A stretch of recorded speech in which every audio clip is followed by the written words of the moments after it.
Bismillahirrahmanirrahim. Assalamualaikum warahmatullahi wabarakatuh. Apa kabar teman-teman semuanya? Ketemu lagi dengan saya. Kita akan belajar bersama terkait dengan komunikasi terapeutik ya pada pasien yang rewel, marah maupun komplain. Nah, ini sering sekali memang dirasakan tenaga kesehatan khususnya yang bekerja menghadapi pasien ya, baik itu di rumah sakit maupun di layanan komunitas atau di puskesmas. Nah, apa saja sih yang perlu teman-teman pelajari atau pahami bersama? Jadi di pembelajaran kali ini harapannya mahasiswa mampu memahami konsep dasar komunikasi terapeutik khususnya pada pasien yang sedang marah, yang menghadapi pasien yang menyampaikan komplain maupun yang rewel atau tidak kooperatif. Nah, seperti kita tahu bahwasannya rumah sakit itu ya pelayanan yang memberikan solusi harapannya kan ya terhadap orang yang memiliki masalah kesehatan. Di mana orang yang datang ke rumah sakit itu sudah pasti pasti mengalami cemas, gelisah, khawatir ya tentang kondisi pasiennya itu sendiri maupun keluarganya ya sehingga wajar kalau pasien dan keluarga itu mudah tersinggung ya atau bahkan marah-marah apabila layanan yang mereka dapatkan dirasa tidak sesuai dengan eh, apa yang mereka inginkan gitu ya atau dari mulai masuk rumah sakit sampai mereka pulang ya atau saat sudah sembuh. Biasanya tersinggung atau marah itu ya ada yang bisa diungkapkan, ada yang tidak gitu ya, ada yang cuma dibatin gitu. Khawatirnya kalau itu tidak disampaikan pada kita, justru akan menjadi bumerang karena pasien dan keluarga kemungkinan akan menyampaikan pada orang lain ya, keluarga ataupun orang-orang yang dia temui untuk tidak perlu berobat misalnya atau tidak perlu dirawat di rumah sakit X. Nah, ini saya kira sudah teman-teman pelajari ya terkait dengan komunikasi terapeutik, di mana ini hanya refresh sedikit saja, di mana tujuannya dikatakan terapeutik itu ya untuk kesembuhan pasien, baik itu secara psikologis maupun secara emosional. Prinsip utamanya apa sih? Kita harus empati ya, ikut merasakan apa yang dirasakan pasien, respect, menghargai, menghormati, adanya kejelasan gitu ya. Setiap tindakan ataupun apa yang kita sampaikan ya pada pasien tuh harus jelas. Asli atau tidak dikarang ya, harus berdasarkan real, bukan fiktif dan fokus kita adalah pada kesembuhan pasien ya. Nah, pasien yang sedang marah itu biasanya ciri-cirinya jelas ya. Kalau kita sendiri marah juga nada suaranya tinggi, nggak mungkin lembut ya. Kemudian ekspresi wajahnya cemas, tegang, respon emosionalnya juga berlebihan gitu. Itu yang sewajarnya manusia marah. Kita juga sebagai manusia biasa pastinya pernah mengalami itu ya. Nah, tujuan komunikasi perawat pada pasien dan keluarga itu apa? Harapannya bisa menenangkan, meredakan emosi pasien maupun keluarga, menjaga keselamatan diri pasien ya. Kemudian mengembalikan hubungan yang baik, yang terapeutik. Tujuan awalnya itu untuk kesembuhan gitu. Jadi, kalau ada pasien yang marah, apa yang kita lakukan? Kita coba tarik nafas dalam, istighfar sendiri, jangan sampai kita terpancing ya.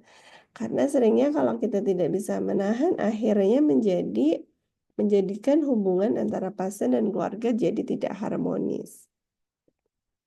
Jadi kurang baik gitu ya untuk melakukan tindakan berikutnya, termasuk eh, di pasiennya bisa uring-uringan atau menyampaikan ke orang lain ya.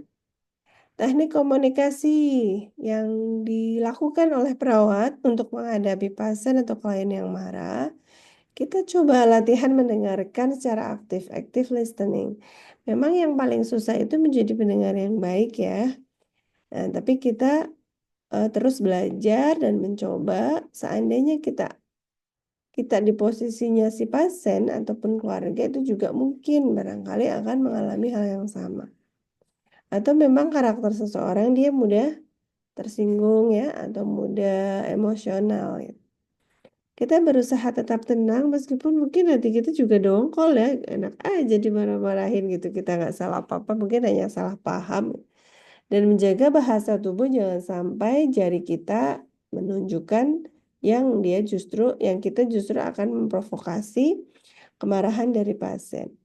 Gunakan pernyataan saya bukan kamu. Nah, ini juga menghindari menyalahkan gitu.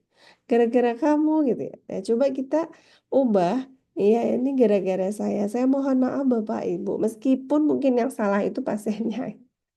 Tapi dengan kita menunjuk diri sendiri itu akan mengurangi atau meredakan marahnya pasien. Kemudian validasi perasaan. Apa yang dirasakan pasien misalnya jengkel atau marahnya karena apa? Siapa tahu saya bisa carikan solusi. Kita selesaikan atau tawarkan solusi atau bantu cari problem solving atau jalan keluarnya gitu ya. Ya, contohnya saya paham situasinya Pak atau Bu yang membuat Bapak atau Ibu kesal gitu. Coba kita cari jalan keluar bersama ya Bu ya Pak. Nah, boleh kita sambil bimbing pasien juga untuk melakukan relaksasi nafas dalam. Coba tarik nafas dalam dulu Pak, Bu ya. Kemudian kita istighfar. Ya, kemudian untuk klien yang komplain, ini karakteristiknya apa? Mengungkapkan ketidakpuasan, kemudian mengkritik terhadap layanan atau prosedur. Ya, seringnya pasien itu ketika tidak puas pasti akan mengkritik layanan gitu ya, baik itu layanan dari perawatnya ataupun dokternya. Bahkan kadang disertai nada tinggi. Nih ya 11-12 lah ya sama marah-marah gitu ya. Tujuan komunikasinya ini apa? Dari perawat ke pasien kita coba untuk menghargai keluhan. Karena nggak mungkin tidak ada kekurangan di setiap layanan rumah sakit gitu ya. Dan kita coba untuk menyampaikan tanggapan yang tepat dan menjaga kepercayaan pasien. Jangan sampai komplain tidak diterima, dicuekin gitu ya.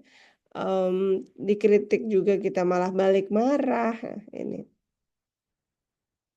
sesuatu yang dikomplain pasti ya ada hal yang kurang baik sehingga harapannya dari quality assurance ya atau penjaminan mutu di layanan kesehatan baik tingkat puskesmas, rumah sakit gitu ya maupun di posyandu sekalipun gitu ya di masyarakat itu juga harus diperbaiki sistemnya atau mungkin dari SOP-nya, kebijakannya. Sering komplainnya itu terkait layanan mungkin dari segi lama lelet tidaknya gitu ya, cepat tidaknya melakukan tindakan, sarana prasarana yang ada di rumah sakit itu biasanya sering sering dikomplain ya, panas ruangannya, tidak AC-nya tidak nyala, misalnya televisinya mati, ruangannya sempit gitu ya. Ya, macam-macam gitulah. Apa sih yang menyebabkan komplain? Tadi yang sudah sempat kita bahas sedikit, pelayanan yang diharapkan dari kita tenaga kesehatan itu tidak seperti yang diharapkan oleh pasien tadi ya. Merasa diacuhkan, sudah menyampaikan, mengeluh tapi tidak ditanggapi gitu ya sama dokter atau perawat. Contoh, Bu saya nggak bisa kalau ini kayaknya sudah mau bolehlah lepas kateter karena saya tidak bisa buang air besar kalau dengan menggunakan kateter. Lagian juga pasiennya sudah lebih sehat gitu ya, bisa ke belakang sendiri. Ya, kok lama sampai pagi sampai sore nggak dilepas-lepas juga. Itu bisa menimbulkan komplain ya. Kemudian ada juga yang mau ganti balut ya atau perawatan luka katanya dijanjikan nanti siang misalnya atau sore ternyata sampai paginya sampai siangnya nggak diganti juga hari berikutnya ya. Seseorang berlaku tidak sopan atau tidak ada yang mau mendengarkan ini juga yang menyebabkan komplain ya. Tidak ada yang mau bertanggung jawab terhadap suatu kesalahan. Bahkan ini bisa disebabkan adanya kegagalan dalam komunikasi. Ya, semuanya disebabkan dari komunikasi yang tidak saling bisa memahami ya. Yang satunya provokasi marah, perawatnya ikut-ikutan gitu ya, terprovokasi. Ini memang kita tidak bisa lepas intinya ya dari masukan ataupun komplain dari setiap klien kita.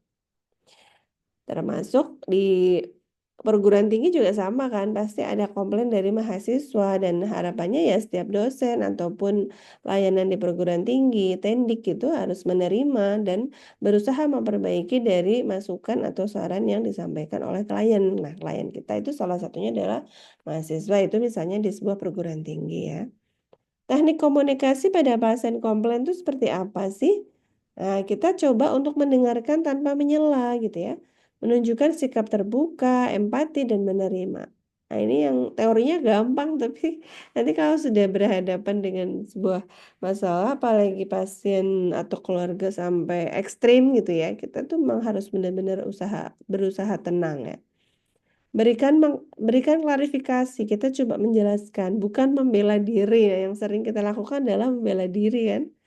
Berterima kasih atas feedback. Feedback itu masukan atau saran.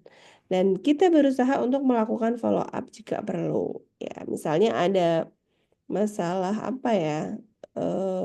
Sarana prasarana ya, air minum di ruangan katanya mau disediakan, ternyata ditunggu-tunggu sampai 2 hari nggak diisi-isi ya, nggak dikasih, oleh petugas dari rumah sakit, sehingga ya itu perlu follow up.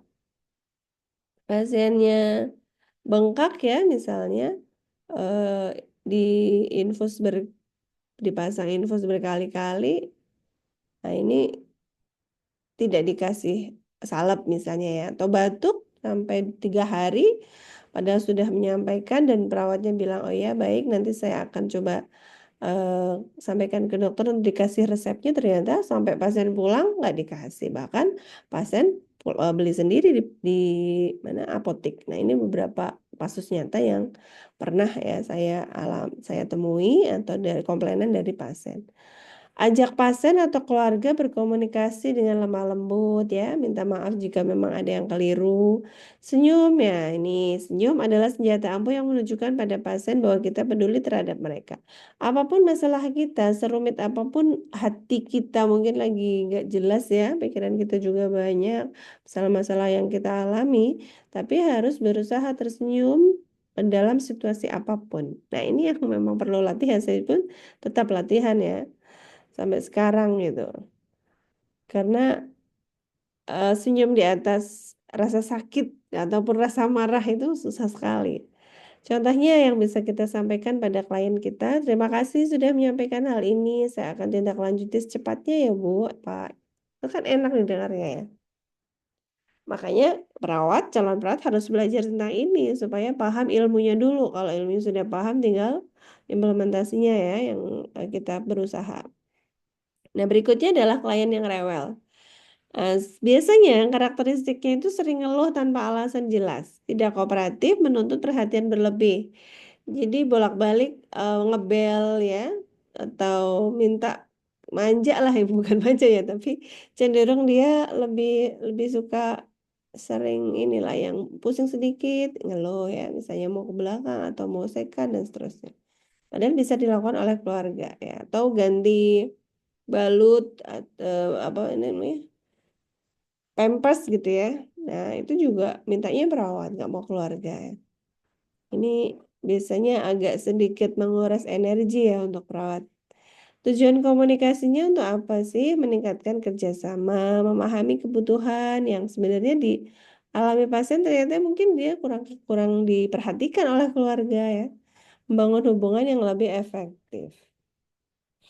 Tekniknya jangan terpancing emosi, berikan waktu dan perhatian sewajarnya, kenali kebutuhan tersembunyi misalnya rasa takut mungkin ya atau kesepian sehingga pasien inginnya dekat-dekat sama perawat terus gitu. Tegas tapi tetap empati gitu ya. Alihkan perhatian ke hal yang lebih konstruktif. Misalnya tegas gimana? Karena kondisi perawat itu kan pasiennya kadang banyak sekali ya tidak tidak bisa menghandle secara secara ekstra gitu ya, atau hanya fokus ke satu pasien saja, karena prinsip kita mengelola atau melayani itu kan harus adil, justice ya. Sehingga kita coba untuk berikan edukasi saja pada keluarga. Kalau nanti misalnya air kencingnya sudah penuh di bag ya, di kan tempatnya ada itu plastik bag itu ya. Nanti minta tolong dari keluarga bisa membuang ya gitu di toilet atau di kamar mandi. Jangan semuanya dibebankan pada perawat gitu. Atau misalnya nanti misalkan apa ya? Cairan infus habis gitu ya. Itu bisa disampaikan pada perawat dan seterusnya lah yang lain banyak hal. Saya mengerti ini contohnya. Saya mengerti Bapak atau Ibu ingin lebih diperhatikan. Mari kita atur agar semua kebutuhan bisa dipenuhi secara adil ya Pak, Bu, gitu. Itu salah satu sih ya yang bisa kita sampaikan pada pasien.